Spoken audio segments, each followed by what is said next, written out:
In this lecture, we are going to focus on our last loading case that we will analyze: bending of a Wingspar structure. We will look into the function of the spar elements and how they transfer loads and stresses in the structure.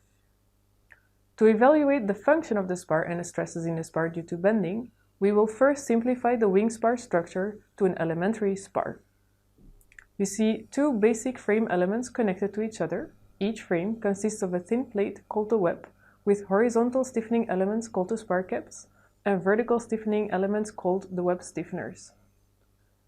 When you would take the sheets out and apply a downward force in the middle of the structure, the rectangular structure of each element would deform into a diamond shape.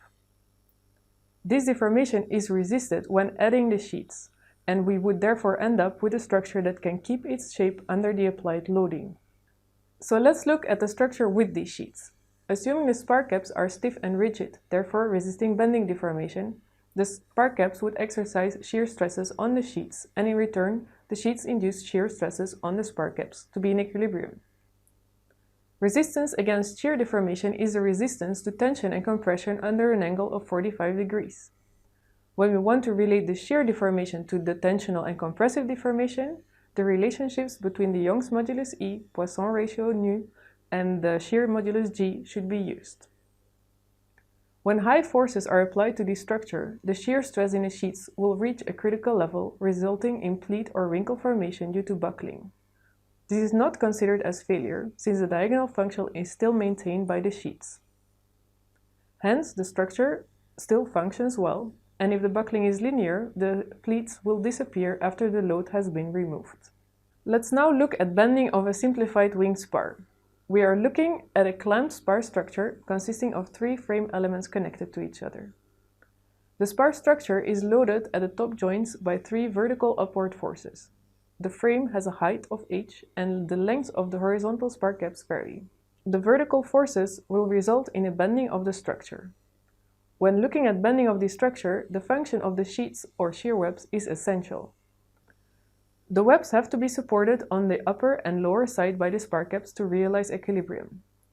The webs transfer the external vertical forces into shear flow, and the spar caps transfer the shear flow into normal forces.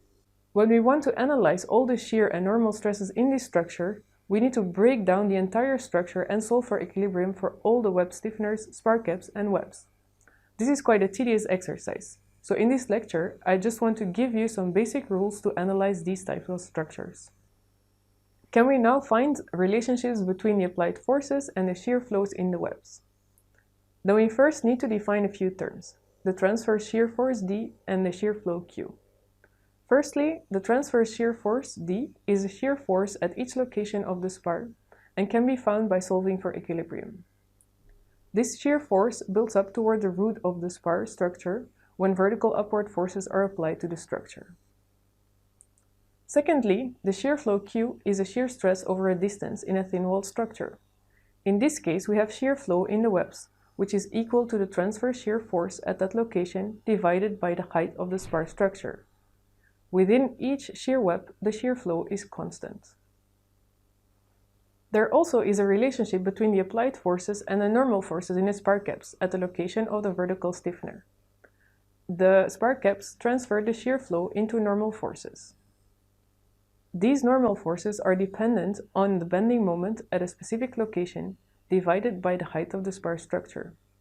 The bending moment is dependent on the vertical forces or transverse shear force as previously defined. Based on this, we can conclude that the first step to calculate the normal and shear stresses in the structure is to construct the relevant bending moment and shear force diagrams over the entire length of the spar structures that you are analyzing. A typical example is shown for a cantilever beam with 4 applied forces on it. First, the shear force diagram is shown where you can see the jumps in the diagram at the location of the applied forces. The values of the shear force diagram dictate the slopes of the moment diagram, as a derivative of the bending moment is a value of the shear force. We will now look at a representative wing structure where the lift is acting as a distributed load rather than concentrated loads, and the weight of the engines and the fuselage are added as concentrated loads. We can then construct the corresponding shear force and bending moment diagrams. What can you see? First of all, the shear force diagram shows a linear increase or decrease due to the distributed load. Due to the relation between the shear force and bending moment, the bending moment lines are therefore parabolic. Once we know the shear force and bending moment at each location, we can calculate the shear stress and normal stress in the spark gaps. The shear stress in the webs is the shear flow divided by the thickness of the web. The normal stress in the spark gaps is the normal force divided by the area of the spark gaps. This is also equal to the bending moment divided by the moment of resistance, which is the height times the area of the spark gap. To summarize, spar structures consist of shear webs and spark gaps. The webs transfer the external vertical forces into shear flow, and the spark gap transfer the shear flow in normal forces. By first constructing the shear force and bending moment diagrams, we can calculate the shear stresses in the webs and the normal stresses in the spark gaps. You have learned the relationships between the applied shear forces and these stresses for a simplified wing spar structure.